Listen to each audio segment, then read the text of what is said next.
now, without further ado, we present Porch Stories, true stories told live from the Elmwood porch. Our inaugural theme is Unlocked, the Secrets We Tell. Enjoy.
From her first leap on a band shell at 5 years old, Kathy Gnazzo has always been a dancer. This story has been a sweet and heartfelt reminder to her that once you are a dancer, no matter how your body may betray you, you will be a dancer forever. Ladies and gentlemen, welcome to the porch, Kathy Gnazzo.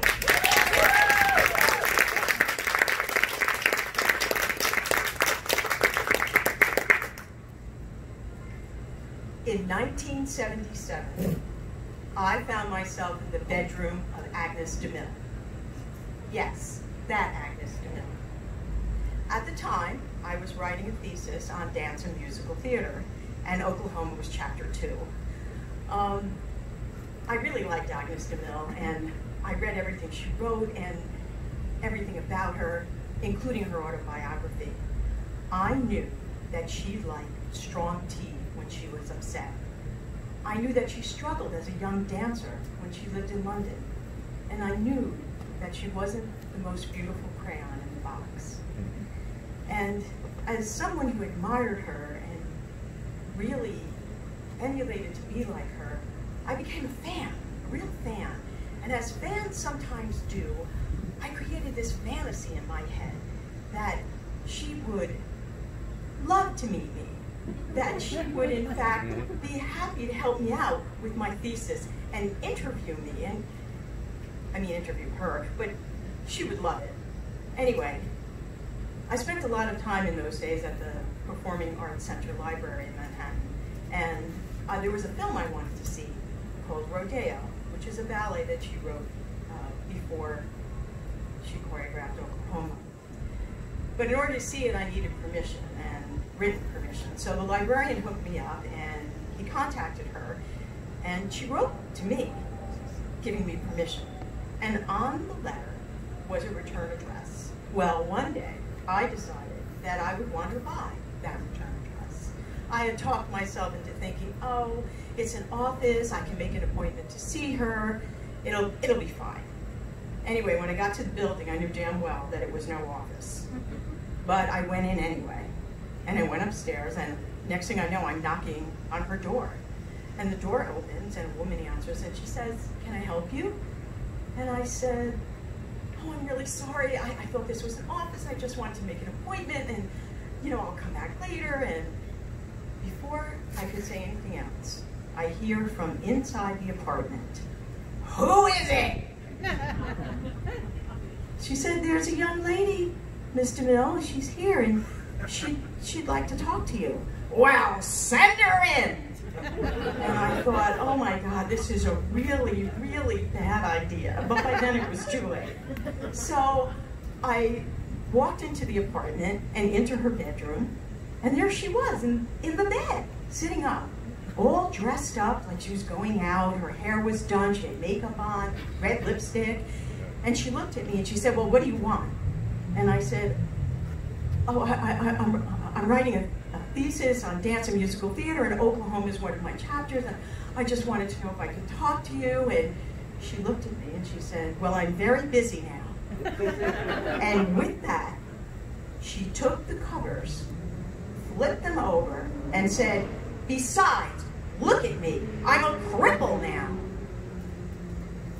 And I looked at her and burst into tears, a torrent of tears, a river of tears. I could not stop if I tried. And there was no graceful way to get out of this. No exit stage left, no get out of Dodge, nothing. So I continued to cry in what seemed like forever. And after I was thoroughly humiliated, she handed me a box of tissues, and I blew my nose and dried my eyes and tried to collect myself. And she said to me, well, I can't talk to you now, I'm going upstate. And I said, oh, upstate, that's where you have a summer home. I read about that in your book. My parents moved there in 1973. Anyway, that kind of broke the ice, and I relaxed a little, and I finally got myself out of there. And as soon as I hit the sidewalk, I burst into tears again. And I thought, oh, she was so mean to me. Why was she so mean to me? But what I didn't realize was that she had just had a stroke. And that's why she was in the condition she was in.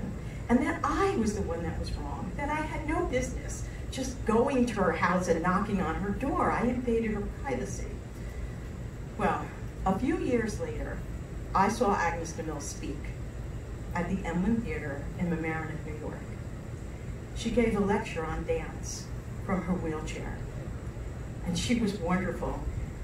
And the speech was wonderful. And I so badly wanted to go up and talk to her. But I was sufficiently traumatized from the first time around that I certainly wasn't going to try it again.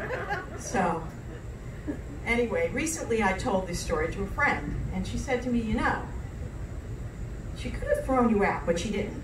She chose you. She chose you to share her rage and her anger. And I thought, maybe. But what I really took away from that day was this, that people, no matter how famous or how much you admire them, are just people. They have good days, they have bad days. And some days, they're just mad at them.